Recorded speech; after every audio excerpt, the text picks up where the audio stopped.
Hello friends, welcome to my channel. In this video I am discussing about the design of singly reinforced section.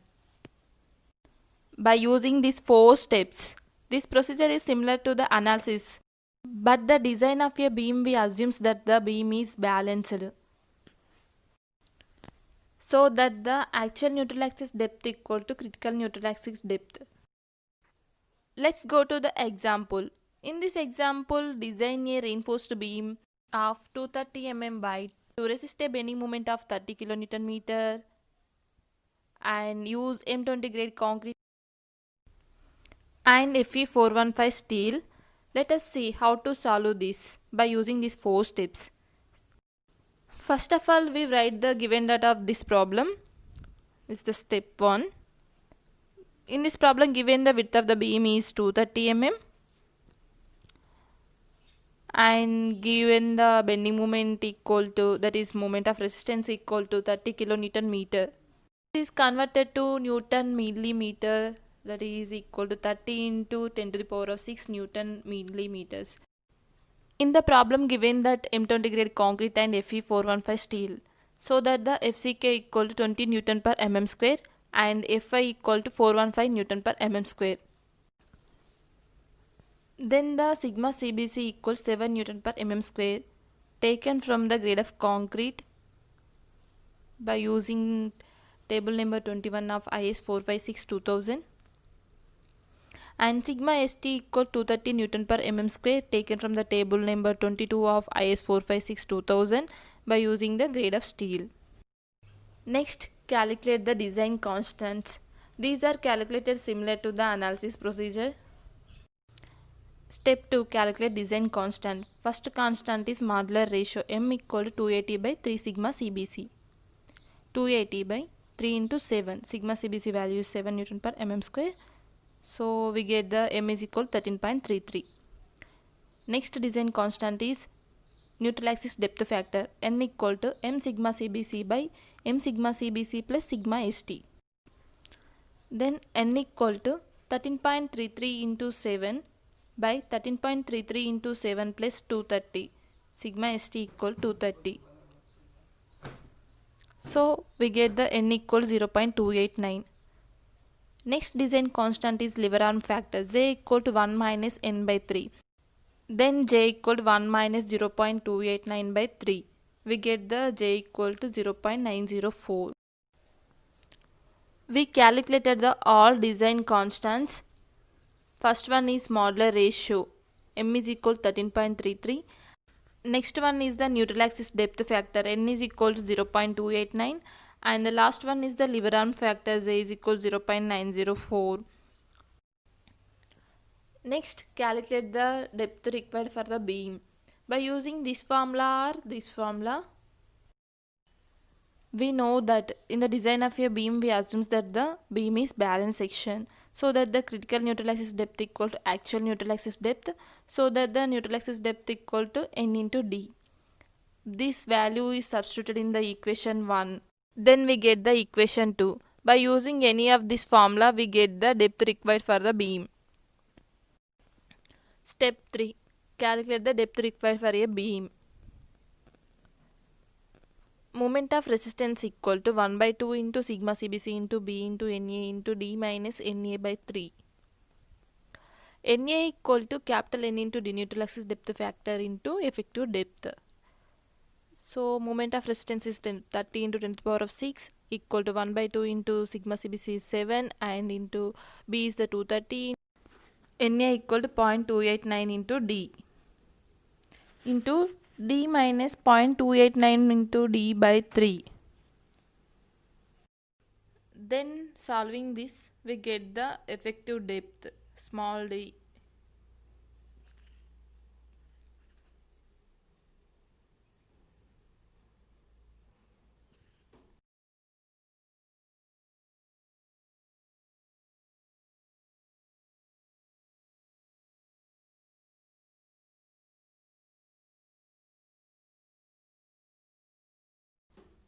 We get the D equal to 380 mm.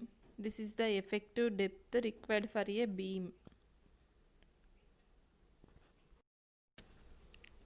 Then overall depth of the beam capital D equal to effective depth plus clear cover plus die of bar by 2. Clear cover is 25 mm for beams, we know that, and assumes die of the bar equal to 12 mm. We can also assume another dia, but in this problem I assume 12 mm dia bars. Then D equal to 380 plus 25 plus 12 by 2. We get the D equal to 411 mm. Round figure this value, so we provide the overall depth equal to 420 mm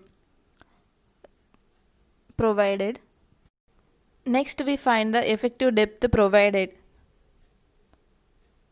equal to overall depth, that is 420 mm minus cover 25 mm minus die of bar by 2. We get the effective depth provided equal to 389 mm. Next step is calculation of area of reinforcement by using this formula. Step 4. Calculation of area of reinforcement AST. Moment of resistance equal to sigma ST AST J into D. Take AST to left side.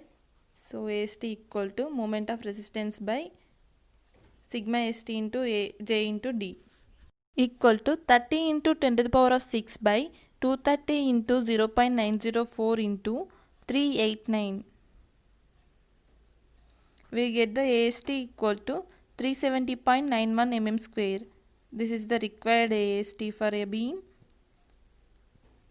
And next find out the number of bars required for this beam. So we know that AST equal to n into pi by 4 into dia square. From this we get the number of bars. Take n to the left side. Then n equal to AST by pi by 4 into dia square. N is equal to AST is the 370.91 by pi by 4 into 12 square. We get the n is equal to 3.28. Round off this value, we get the number of bars equal to 4. Next we find the AST provided for this beam equal to number of bars is 4 into pi by 4 into dia is the 12 square equal to we get the 452.16 mm square AST provided. Since provided 4 number of bars 12 mm dia, let us draw the cross sectional view of the beam. 230 mm width and effective depth is the 389 mm and overall depth is the 420 mm and provided AST is 4 number of bars 12 mm dia. This is the procedure for singly reinforced section design. In this problem, beam width and bending moment are directly given. In some problems, they are not directly given. For example, let us see another problem. Design a reinforced concrete beam to carry an UDL of 10 kN per meter. It's inclusive with self weight with a clear span of 4.75 meters. Span is 4.7 meters and UDL plus inclusive with self weight with 10 kN per meter and width of the beam and bending moment are we calculated. Because they are not given in this problem. Step 1. Given data. UDL, that is total load equal to 10 kN per meter and clear span equal 4.7 meter. In this question given clear span, not effective span. So we have to find the effective span. Effective span equal to clear span plus wall width or wall thickness. We assuming that wall thickness equal to 300 mm. Then effective span equal to 4.7 plus 0.3 meters. Then we get the effective span equal to 5 meters. Next we calculate the bending moment of this section. Bending moment equal WL effective square by 8. Bending moment equal to 10 into 5 square by 8. We get the bending moment equal to 31.25 kilonewton meters. Next we find the width of the beam. Assuming the B equal to 1.5 into D or D equal to 0.5 into B. and then solve similar to the before problem by using these 4 steps. By this video, we completed a singly reinforced section in working stress method. In the next video, we discuss about the doubly reinforced section in working stress method. Thank you for watching this video. For more interesting videos, please subscribe to my channel and click the bell icon to get more notifications.